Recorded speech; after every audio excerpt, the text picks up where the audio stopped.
Hey everyone, I'm Drew. And I'm Delco. Tonight we're going to be talking about complacency. Welcome to the D&D show.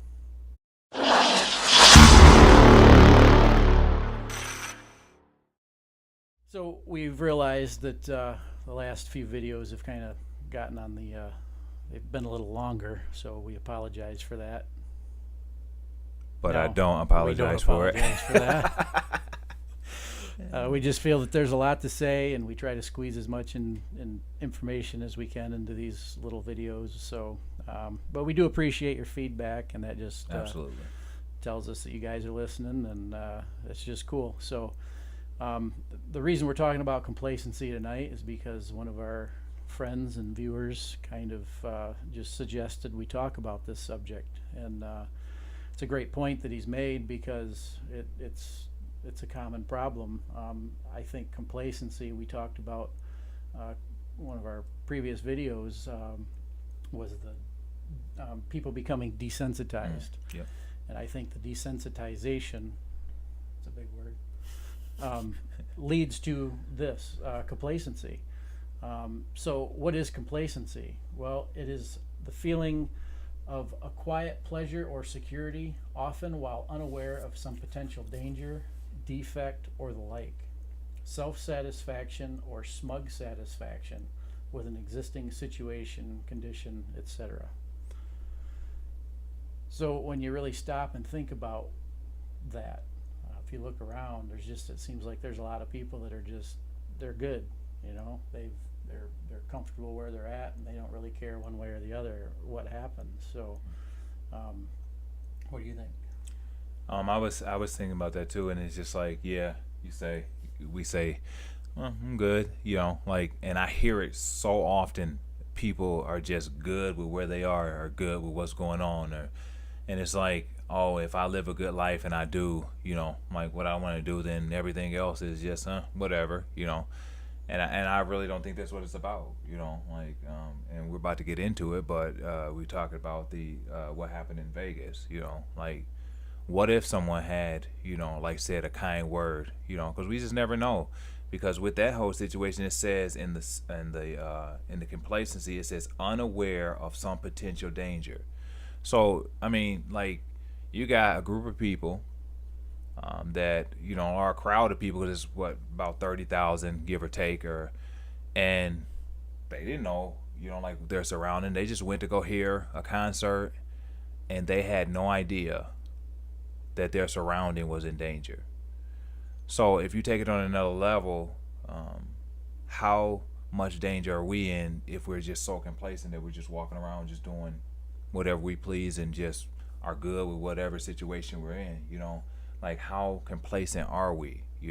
We get so comfortable in relationships where, like, in the beginning of a relationship, it was like, you would do anything for each other, like in the beginning, buy flowers or go on dates or do this or do that. So you become complacent in a relationship where it's like, well, I'm good. I don't do that stuff anymore, until it becomes to the point where it's like, man, like this relationship is boring. So now people are, I'll just get a divorce and go on and move on to the next person, like, so complacency is like a big word. Like it's like, it's not just suggesting, like just being in danger of that, but in danger of your relationship with other people, in danger with your relationship with God, in danger of your, so like you have a potential danger for a lot of different situations. But the biggest one was like that me and Drew were talking about is what happened in Vegas. What if somebody would have said something to the guy? I mean, what, like how many people were in a relationship with him that could have gave him a kind word? Because we were talking about that, like if you give a kind word to somebody, it could change, like a lot. Life. Yeah, so but for me, complacency is bigger than, just like the potential danger. But like, what are we willing to do to strengthen our relationships outside of, like what's normal for other people? Because some people think that, I don't do this or I don't do that, so they think it's okay. But you know what I mean? What if you just tried a little harder to, like in your relationship? I'm sticking to relationship because I think is big. What if you tried a little harder to, like to do the small things? that you used to do in a relationship that would, like make it better, not just in a relationship with as far as in like a spouse or a girlfriend or whatever, but just like in a relationship with a parent or a friend or something like that. What if you tried a little harder to make that just a little bit better? So I guess that's my take on like complacency. Yeah, definitely. We have a little clip we want to play, and this was just a little interview with somebody who was there that night in Vegas, and just kind of their story. So it's pretty powerful. It's a couple minutes long. Just check it out.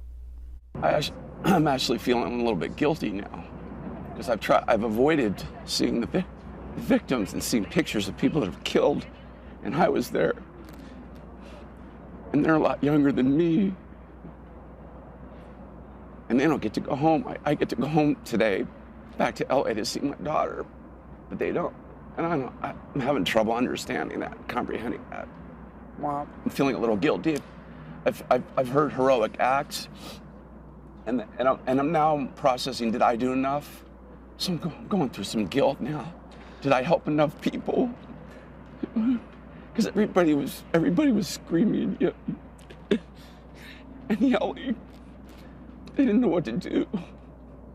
We didn't know where the shooter was. We thought he was going to jump over the fence. We thought there could have been 1, 2, 3 shooters.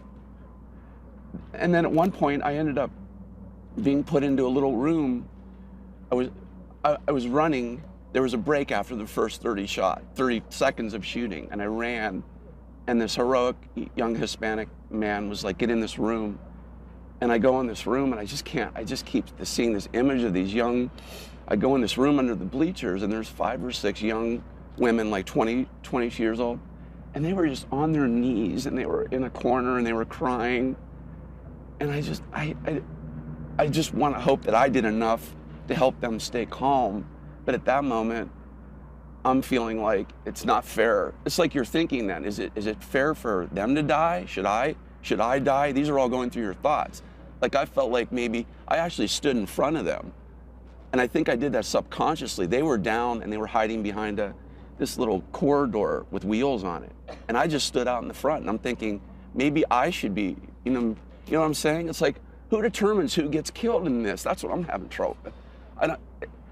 Based on where you're sitting, where you're standing. I saw a young woman in the general admissions section 15 feet in front of me get shot. She ended up dying. I happened to be in an area where I didn't get shot. So I guess I have to go the rest of my life wondering why did some of these people die? Why didn't I? So here's a guy who's asking, why did I survive? Why do I get to live when all these people around him are dying? And now he's got regret. Not necessarily regret, but like he said, he's going to be haunted the rest of his life, wondering if he did everything he could to help save those people or to help comfort those people. And that's kind of all we're trying to do with this, is just try to get people more aware of their surroundings and what's going on. Obviously, in a situation like that, you don't know, like you said, what's lurking, in the buildings around you or whatever. But just life in general, we need to wake up. We need to be prepared. We need to be on guard, and just be more intentional in things. And we've said that before. But anyway, we're going to keep this one short. We're not going to keep going. Hopefully this has given you something to think about. Anything else you want to add? I would just say one more thing. Don't wait until it's too late to do something. Don't wait till a tragedy happens to make a difference. I think we have to, try to start like with now and try to do better right now. Don't wait till a tragedy, as we saw in the video of Las Vegas, to say a kind word. You can do it anytime, anywhere you are. When you see somebody, just encourage one another, and don't be so complacent that you're not aware of your surroundings. All right. With that, we're going to call this one a wrap, and we'll keep going on this subject, but it's just something, like I said, to give you something to think about until the next one. So until then, thanks for watching. Have a good one. Have a good one.